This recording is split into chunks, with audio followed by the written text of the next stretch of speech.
vidéo qui suit a été filmée à Transworld, un salon entier dédié à Halloween et Noël, qui a lieu tous les ans en février-mars à Saint-Louis aux États-Unis. Prix d'accès 95 $ par personne. Bon, vous l'aurez compris, dans cette vidéo, vous allez voir un classement, non pas des automates animatroniques habituels, mais des automates dirigés. Automates dirigés, mais qu'est-ce que ça peut bien être? Explication.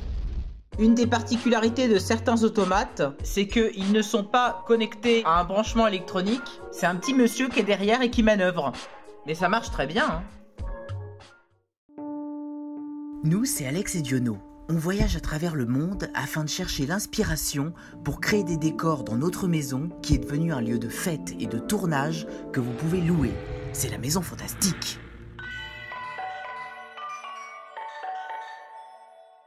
Et en 8e position, notre boucher Cotton Candy. Cotton Candy, ça signifie barbe à papa. Alors pourquoi un boucher Cotton Candy relié à une ficelle en plus? Le mystère reste entier. En 7e position, le petit cochon mort-vivant. Ouh, qu'il est dégueulasse. Le mécanisme et le masque en dessous à demi coupé par contre. Ah là là, les finitions les gars, les finitions. En 6e position, la peluche nounours dont on voit à travers. Dodo, l'enfant d'eau, les petites marionnettes. Parfaitement adapté pour endormir vos bouts de chou. En 5e position, la marionnette clown accrochée au bras de celle qui en a un petit peu marre. Et ça se sent que les journées Transworld sont, comment dire, un petit peu longues pour madame. En 4e position de ce classement totalement subjectif, l'illusion d'optique de la boîte vide, dans un premier temps, qui laisse surgir un spectre terrifiant, cheveux au vent, vive les miroirs, c'est brillant.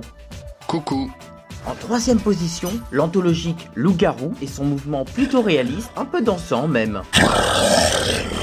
En 2e position de ce classement exclusif, un zombie, classique en soi, mais dont le jeu d'acteur est remarquable. On aimerait presque voir un spectacle entier avec ce genre de marionnette. Et en 1re position de ce classement, le monstre des fonds marins, gigantesque avec une mise en scène. C'est ça qu'on attend pour Halloween, un poisson qui rentre pas dans l'aquarium. Ouais.